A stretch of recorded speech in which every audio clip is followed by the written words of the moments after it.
Welcome to the deep dive. Great to be here. Today we're jumping into a specific stack of notes and excerpts that explore love and relationships through a particular lens. Right, specifically focusing on what this source material says the Bible commands regarding men and women. Exactly. So our mission in this deep dive is to really unpack the ideas presented in these sources. Yeah, understand the distinct commands they highlight, and maybe look at the historical context this material uses to frame everything. And the core dynamic this source material seems to focus on is this clear difference. A command for men, which it identifies as love, and then a command for women, which it says is submission and respect. Yeah, and we're going to explore what this source says that implies, the reasoning behind that distinction. Okay, so let's dive in. How does this source material begin? It starts by asking, what is love? It does, and it immediately points to 1 Corinthians 13, verses 4 through 7 for its definition. And that passage, as the source notes, it's incredibly detailed. Oh, absolutely. It describes love as, suffering long, being kind. Right, not envying, not parading itself, not puffed up. Doesn't behave rudely, doesn't seek its own, isn't provoked, thinks no evil. Doesn't rejoice in iniquity, but in truth. It's quite the list. It is. Bearing all things, believing, hoping, enduring all things. The source really frames this as the comprehensive picture of love it's working with. Okay.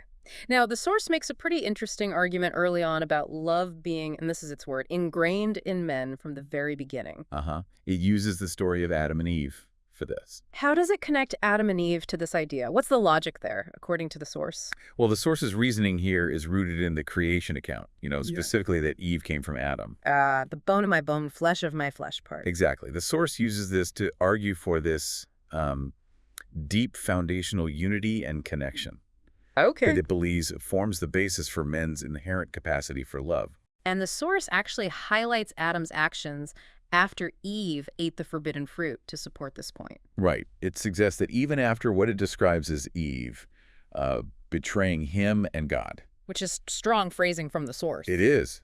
But the source says Adam was still able to demonstrate those unconditional characteristics from 1 Corinthians 13. So patience, endurance, not retaliation.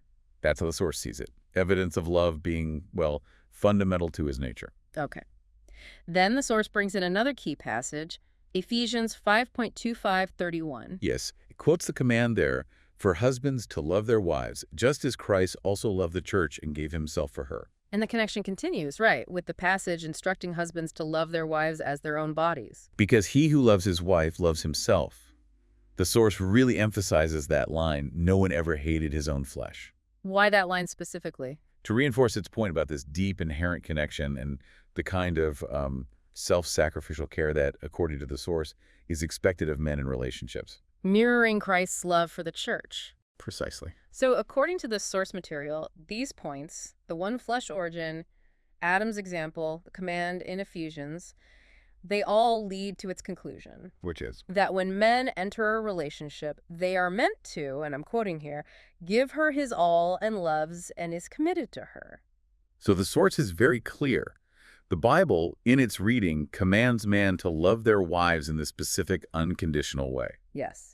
Now, this is where the source pivots. It turns to the command it identifies for women, and it notes a striking difference. Okay. It references Ephesians 5 again, but verses 22 to 24 this time, quoting, "Wives, submit to your own husbands as to the Lord. For the husband is head of the wife." Therefore, just as the church is subject to Christ, so let the wives be to their own husbands in everything. And the core observation the source makes here, the real takeaway for it is... The Bible does not tell the woman to love, but to submit and respect. Right. It sees this as a fundamental distinction, different primary commands. The source itself then asks the question, doesn't it? Why is there such a difference in commands? It does.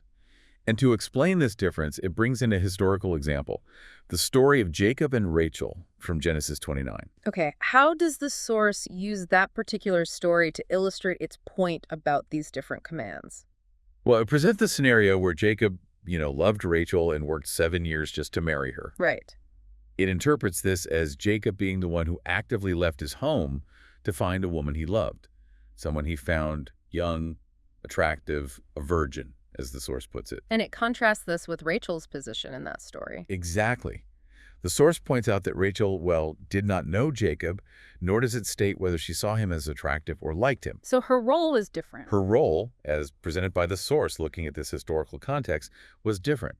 Once her father gave her to Jacob, her duty, according to the source, What? was to submit and to respect him as her husband and a man, not necessarily love him initially. So the source's summary of this, let's call it traditional dynamic it draws from history, is that women were typically given to men who could provide.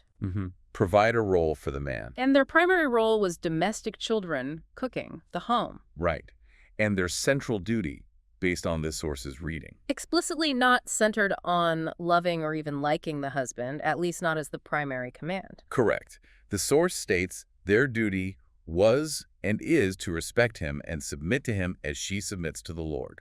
So this historical context for the source is key to understanding why the commands might differ. That's the connection it makes. Now, the source jumps forward quite a bit to apply this perspective to modern society. And this is where it offers some, well, challenging observations. It notes that in contemporary dynamics, most women are quick to say they will submit to a man if. Ah, the if. Right, if a man proves himself, or if he is man enough. And the source immediately contrasts this, doesn't it? It does, by saying that submitting to the Lord does not come with tags or conditions. And it then asks, why do women, in its view, put tags on their submissiveness to their husbandmen? It circles right back to the command it identifies for men, reinforcing its earlier point. How so? By saying, there are no tags on a man's love to a woman. Okay. You don't hear men say, I will love my wife if she cooks, cleans, and submits. Ah, the contrast is the lack of if for men's love commands. Exactly. He is to love his wife as Christ loves the church. Unconditionally, in the source's view. So the source's conclusion on this point is pretty direct. Very direct. It states, men do not put tags on their love as commanded, but women put tags on whether they will submit. Which leaves one to speculate. Can women submit? That's quite a question it poses. It is, and it follows this up by reflecting on Eve again, her inability in its interpretation to submit to Adam or God. So connecting it back to the beginning. Right. And based on this, the source concludes that it is well within a man's right to question whether a woman in today's world can submit to him. Wow.